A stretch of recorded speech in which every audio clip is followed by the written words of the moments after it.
This is what it looks like when you're making a video with your smartphone, and this is what most videos look like. First of all, the camera is the wrong way. I'm in a very noisy environment. It's very echoey and a lot of other voices. I'm standing too far from the camera, so you can't really hear what I'm saying. And I have asked a friend to hold the camera for me, which means the picture will not be steady, but it will be shaking. Let's try to do it the right way. Now I'm filming with the exact same camera, but I have made a few changes. First of all, the camera is turned horizontally, which means you get the whole screen full of picture. I have also put the camera on a tripod, as you can see here. A tripod is very cheap. You can get one for maybe 10-15 euros at the cheapest. If you still think that's too much to invest, then you could place the camera onto something.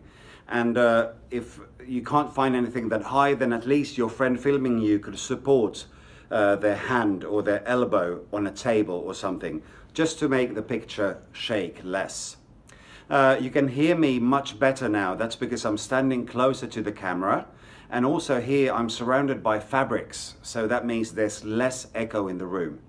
Try to find a room without a lot of sharp surfaces. If it's a lot of fabrics, like a sofa, a carpet or something, everything muffles the sound, and that makes your sound go through much better. This is a video about making very cheap movies without having to buy anything, but I need to point out that the most crucial thing in a video is actually not the picture quality, it's the sound quality. And if you want to raise the sound quality, you might want to have an external microphone. That's what I'm using now, and therefore the sound quality is much better than it was before. I use a lapel mic, you can see it here, and it's connected straight to my phone. This is a Rode SmartLav Plus microphone, and this is about 60 euros. There are other brands, but this one has the best reviews, and also I have used it and I'm very happy with it. So if you plan to do more than perhaps just one occasional video, I strongly suggest that you get a microphone. You might want to try experimenting with the light, because any camera that's on a phone, they will not take in so much light. So the lighter your environment, the better the picture will be. Normally filming outside is the best place because you have an enormous and very cheap studio light, and that is the sun. But obviously on a grim day like this, then it will not necessarily be the best option. And if you film outside, then you need to have a microphone, especially if you're standing somewhere with traffic, otherwise the sound will not be good. One option is to film inside, but you're in a place with a lot of windows that you get a lot of natural light. Then again, this also would need that it's actually bright outside, which is not today. So this will not necessarily, in this case, give the best results, but it's one option that you could try. Okay, so now that we have the technical basics done, we should think about what you should do while you're on screen. First of all, look straight into the camera. That means that you cannot write down word by word everything you plan to say. Speak freely, both because it will sound better, it will sound more natural, and also because you can actually look at the camera. Remember, the camera represents the person that you are talking to. If you write a script and you perhaps print it out and you place it next to the camera, that means I will stand like this and talk to you. And don't you notice there's something strange that I don't look into the camera, I look above the camera. If I have a tripod, I could tape it onto the tripod, but everything looks weird because you are used to having people looking directly into the lens. You can make cuts, because the whole video, I suggest you learn basic video editing. You can use Windows Movie Maker version 2012. It's free for Windows. If you have a Mac, then you will already have iMovie. Learn that program, just make the real basics, and you can make cuts, just like I have done in this video. Otherwise, it will be very hard to record your video, because you will forget what you were about to say, and then you have to take it from the beginning. Then you get more nervous, you get more tired, and eventually perhaps you don't make a video at all. So just make short clips and talk about something that you do remember and speak for maybe 30 seconds, then make a cut, and then you can look at your paper and then you do another one. That's fine.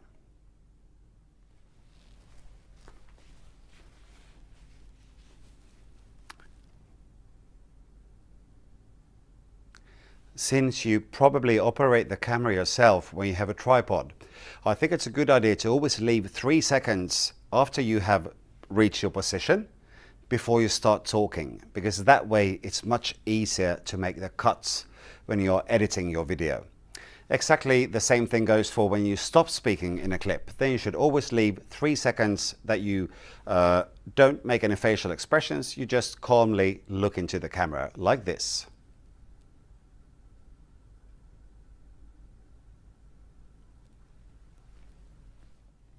So what should you wear? I don't think you need to dress up in a suit or in a dress as if you were going to a job interview, because the video CV, even if it's made for an employer, it's supposed to give a look upon yourself and your personality and in your private life, because everything else is written in your written CV. So I suggest that you dress fairly casual. You might take into consideration that the camera likes some colors more and some colors less. Try to use single colors without a lot of patterns, perhaps darker colors because you will look slimmer if you need to, like some people. And there's actually one rule that you cannot break because the camera doesn't like lines, they start interfering. So you cannot have a striped shirt, never. We have talked a lot about technical requirements and tips for your video, but obviously we need to talk about the substance. What are you actually going to talk about in your video? In a video CV, do not make the mistake to turn the video into just where you read your written CV or where you say the same things. In your normal CV, you will have your work experience, your educational experience, perhaps references, and lots of data. That doesn't really transfer to a video. The point of the video is to let them know who you are, what you look like, what you sound like, what kind of a person you are. It's a way of meeting virtually. Therefore, you should be more personal. You can talk about your family, you can talk about your hobbies, you can talk about your personality and something that supports you as a candidate for the job, but not necessarily are the hard facts, because those are already in your written CV. If you choose to still use data to mention numbers or names or websites or something in your video, you might want to learn the text tool in your editing program and support what you're saying with text.